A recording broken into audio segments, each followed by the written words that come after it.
amigos ouvintes da Divulgar, tudo bom? Hoje nós vamos falar sobre o que nos diferencia.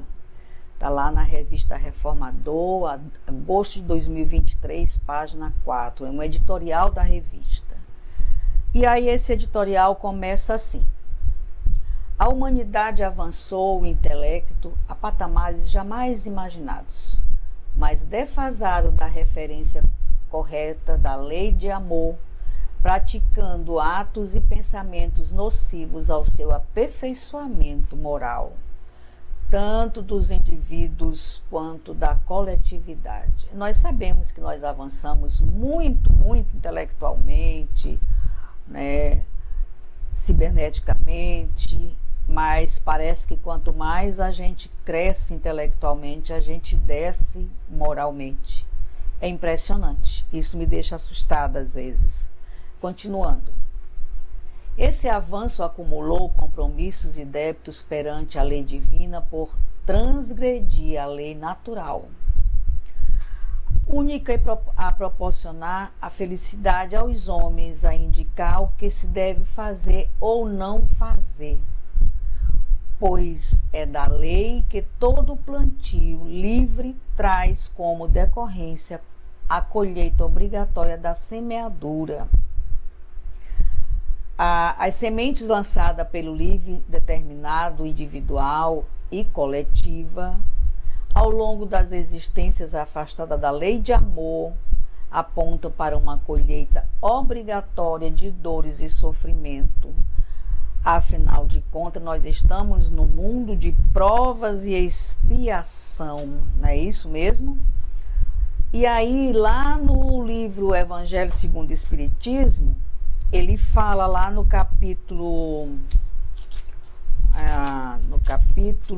3, item 13, mundo de expiações e de provas, que é onde nós estamos vivendo, né?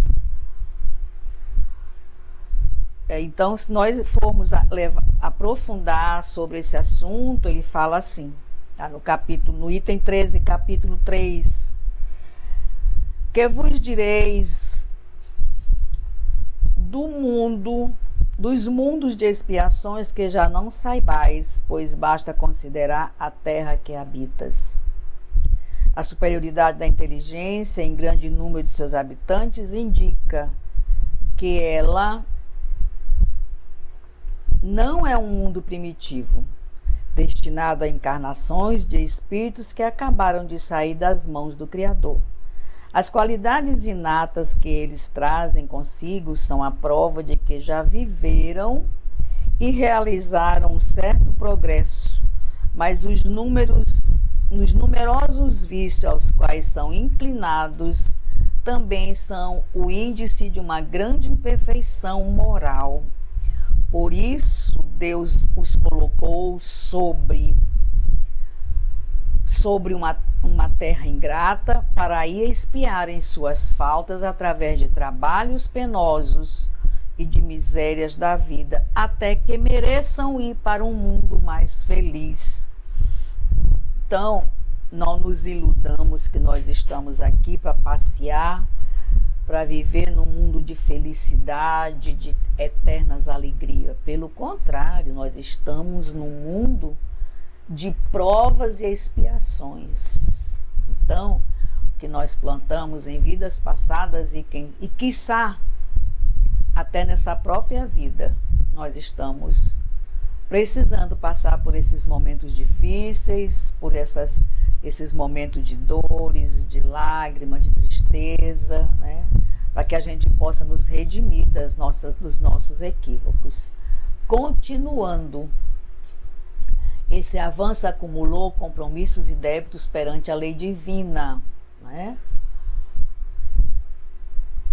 Por transgredir a lei natural, a única a proporcionar felicidade aos homens, a indicar que se deve fazer ou não fazer, pois é a lei de que todo plantio livre traz como decorrência a colheita obrigatória da semeadura. Então, a gente é obrigado a colher o que nós plantamos. As sementes lançadas pelo livre determinação individual e coletiva ao longo das existências afastadas da lei de amor apontam para uma colheita obrigatória de dores e sofrimentos. Eu fiz questão de repetir esse parágrafo para que a gente possa entender a continuidade da leitura de hoje. Como a misericórdia do Pai não deseja a extinção da criatura, mas a sua renovação para melhor, sempre concede oportunidades para a reparação. E por isso é comum ao espírito imortal, que avançou afastado do bem, vivenciar expiações como oportunidades de crescimento espiritual durante a vilegiatura. Vilegiatura significa tempo de recreio, repouso, férias, passeios, né? Vilegiatura carnal. Esse é um fato comum a todos que protagonizamos a presente existência. O que então nos diferencia? Questão importante para os que desejam cumprir os compromissos assumidos como espírito imortal antes do nascimento. Nós sabemos, temos certeza absoluta que antes de nós voltarmos, reencarnarmos, nós fazemos uma programação. Nós sentamos, nós escolhemos o local onde a gente quer nascer, que a gente merece, a família que a gente merece, que precisa estar presente, o trabalho, a condição financeira. Ou seja, tudo é programado, tudo é planejado antes do nascimento, porque nós somos espíritos imortais, certo? E aí quando a gente chega aqui, o véu do esquecimento bate e a gente não lembra de nada e começa a aprontar todas. Porque é mais fácil fazer coisa errada do que fazer coisa correta, né? Impressionante como é mais fácil você seguir pelo caminho errado do que pelo caminho correto. Parece que é assim é algo para nos realmente nos tirar do nosso caminho, da programação que a gente fez, né? Continuando. O que nos diferencia é a maneira como acolhemos as provas e as expiações. O que nos diferencia como espíritas é a maneira como a gente acolhe as provas e expiações, ou seja, sem murmúrio, agradecendo a oportunidade, né? Não perdendo a crença no Cristo, pelo contrário, cada vez que a gente sente uma dor mais forte, mais a gente precisa acreditar que o nosso Divino Pai está do nosso lado e que não nos esqueceu e que não nos abandona. Continuando. Se por ignorância ou rebeldia reagimos como incompreensão, perdemos a oportunidade de acolher a dor ou o sofrimento conforme o próprio desejo antes do nascimento, já que as provas são escolhidas pelo próprio Espírito. Como eu falei lá na frente, né? Nós escolhemos as nossas provas e as nossas expiações, porque o motivo principal de nós retornarmos à carne é exatamente nos redimirmos dos nossos equívocos de vidas passadas, de nos perdoarmos, de perdoar os nossos inimigos, de termos a oportunidade de estar com ele lado a lado para que a gente possa aprender a amar aquele inimigo. Se, no entanto, compreendemos que os desígnios do Pai são sábios, que estamos diante da colheita dos próprios plantios, é sinal de que há o assentimento da razão e a consequente obediência a balsamizar os corações resignados. Somente sob as bênçãos de Jesus e os esclarecimentos da doutrina espírita é que conseguiremos acolher as consequências do bem não praticado, de forma obediente e resignada, por compreendermos que a lei de Deus e seus desígnios são superlativamente sábios, e assim nós podemos expressar. Sejamos, pois, aquele que acolhe a diversidade, as provas e expiações, sob a luz do Evangelho de Jesus. Redivivo pela doutrina espírita, para que a obediência e a resignação nos possibilitem fazermos a diferença e sermos balsamizados com as bênçãos das bem-aventuranças. As bem-aventuranças, elas estão lá no Evangelho segundo o Espiritismo. Deixa eu me encontrar aqui, que eu já falo para vocês. Bem-aventuranças, bem-aventurados pobres de espíritos, bem-aventurados que têm o coração puro, bem-aventurados que são dóceis e pacíficos, bem-aventurados que são misericordiosos. Essas são as bem-aventuranças. Então, precisamos trabalhar, sermos balsamizados com as bênçãos das bem-aventuranças. Então, repetindo, capítulo 7, bem-aventurados pobres de espírito, capítulo 8, bem-aventurados que têm o coração puro, capítulo 9, bem-aventurados que são dóceis e pacíficos, e o capítulo 10, bem-aventurados que são misericordiosos. E aí ele segue com amar ao próximo como a si mesmo e amai vossos inimigos. Que a mão esquerda não saiba o que a vossa mão direita faz. Então, nós vamos agora ler os comentários do nosso editor lá da Divulgar.net. E ele começa assim: a humanidade tem feito grandes avanços no campo do intelecto, descobrindo e criando coisas que algumas décadas atrás seriam inimagináveis.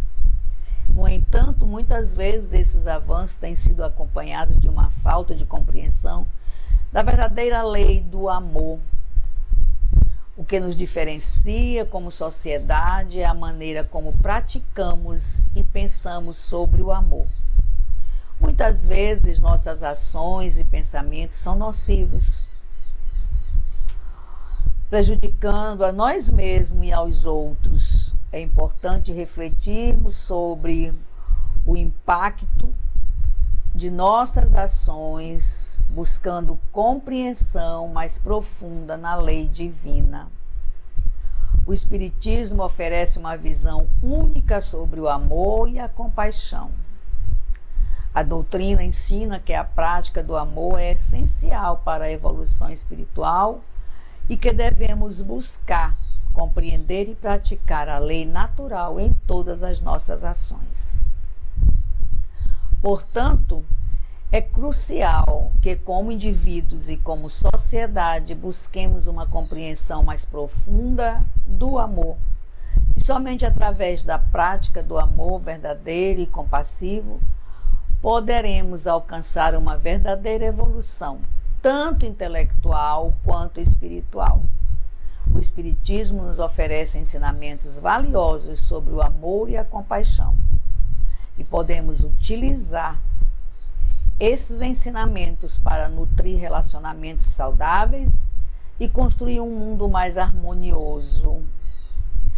Então, como a gente vê aqui, a nossa reflexão de hoje, ela é bem pequenina, ela foi o quê?